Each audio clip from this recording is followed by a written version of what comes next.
بسم الله الرحمن الرحيم. شعب مصر العظيم، نتابع جميعا داخل المجلس الأعلى للقوات المسلحة تطورات الأحداث في مصر خلال الأيام الماضية، ونشعر جميعا بالأسف الشديد لوقوع ضحايا ومصابين من أبناء الوطن في هذه الأحداث التي تعود بنا للخلف، ونقدم خالص العزاء لأهالي الضحايا. ففي ثورة 25 يناير المجيدة ثار الشعب طالبا الحرية والديمقراطية والعدالة الاجتماعية، واتخذت القوات المسلحة التي هي جزء لا يتجزأ من هذا الشعب موقفا وطنيا يسجل لها، وانحازت لجموع الشعب تجسيدا لوحدته مع قواته المسلحة، ونموذجا فريدا يحتذى به من نماذج الثورات في العالم. وتحمل المجلس الأعلى للقوات المسلحة مسؤولية إدارة البلاد في هذه المرحلة الانتقالية التي تلت إسقاط النظام السابق، وبدأت سلسلة من الإجراءات الإصلاحية في طريق إقامة حياة ديمقراطية.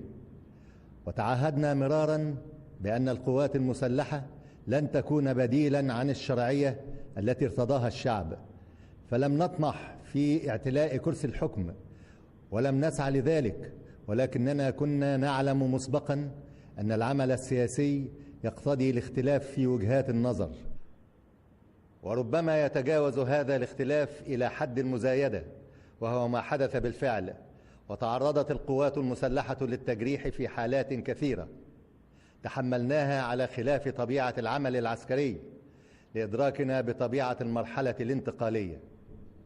كنا وما زلنا على قرارنا الأول منذ اندلاع ثورة 25 يناير، فلم نطلق الرصاص على صدر مواطن مصري.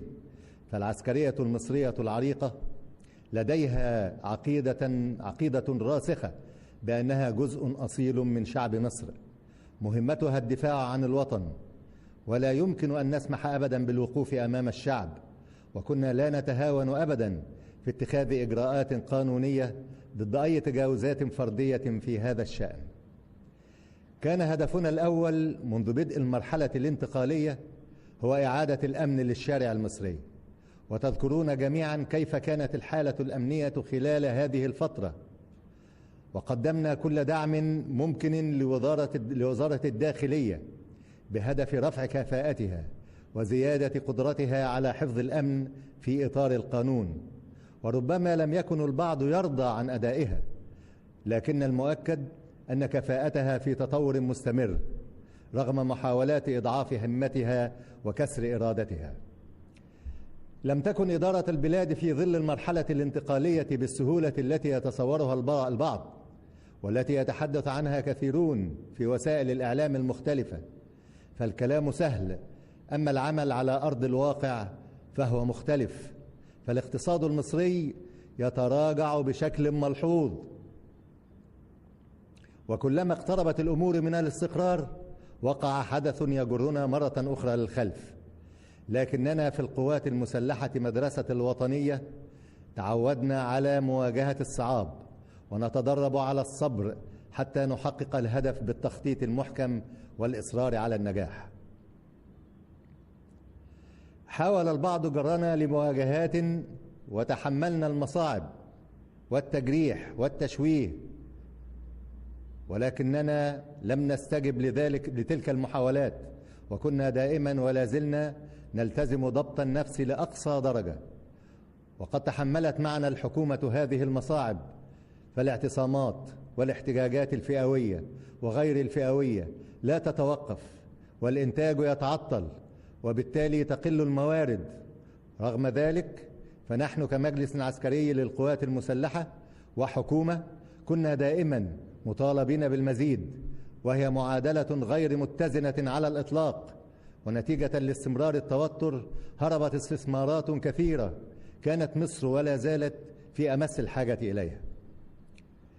لم ننفرد باتخاذ قرار سياسي، وكنا دائما نستطلع آراء القوى السياسية والوطنية وائتلافات شباب الثورة المختلفة، ونسعى لاتخاذ القرار الأقرب إلى التوافق.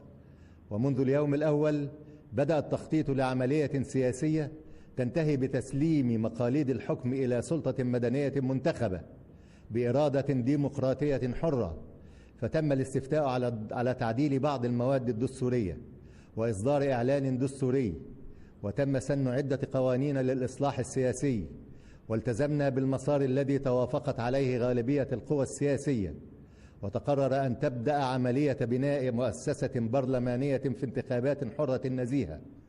لكننا كلما اقتربنا من موعد إجراء الانتخابات يزداد التوتر والخلاف بشكل غير مبرر على الإطلاق.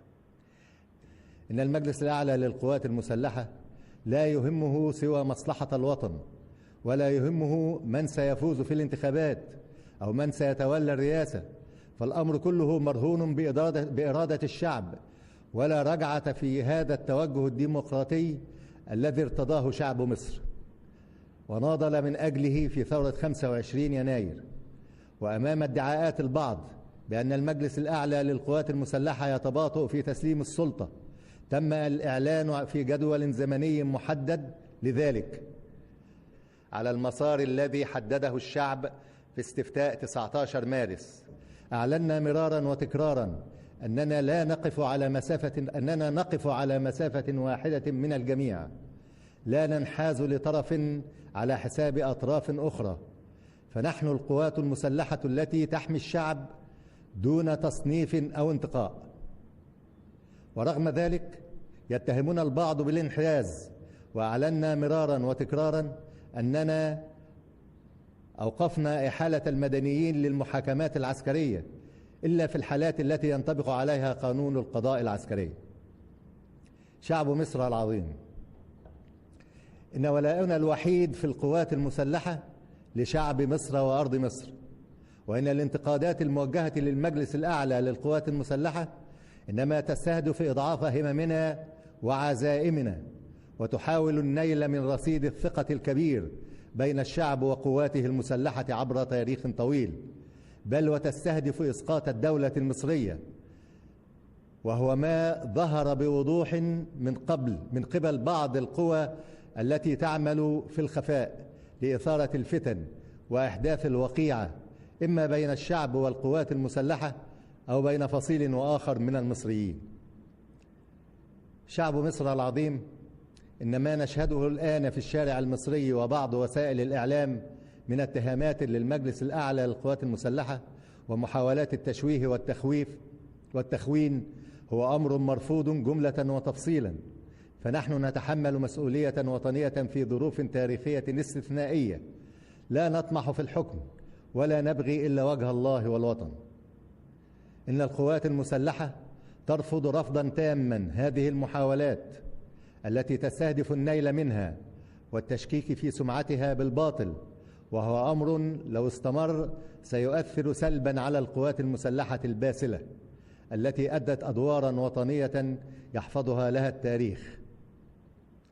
لقد قررت ما يلي: قبول استقالة حكومة الدكتور عصام شرف وتكليفها بالاستمرار في العمل لحين تشكيل حكومة جديدة لها الصلاحيات التي تمكنها من استكمال الفترة الانتقالية بالتعاون مع المجلس الأعلى للقوات المسلحة. الالتزام بإجراء الانتخابات البرلمانية في توقيتاتها المحددة، والانتهاء من انتخاب رئيس الجمهورية قبل نهاية شهر يونيو 2012. إن القوات المسلحة ممثلة في مجلسها الأعلى لا تطمح في الحكم، وتضع المصلحة العليا للبلاد فوق كل اعتبار، وإنها على استعداد تام لتسليم المسؤولية فورا والعودة إلى مهمتها الأصلية في حماية الوطن إذا أراد الشعب ذلك من خلال استفتاء شعبي إذا اقتضت الضرورة ذلك. حفظ الله مصر وشعبها من كل سوء، والسلام عليكم ورحمة الله وبركاته.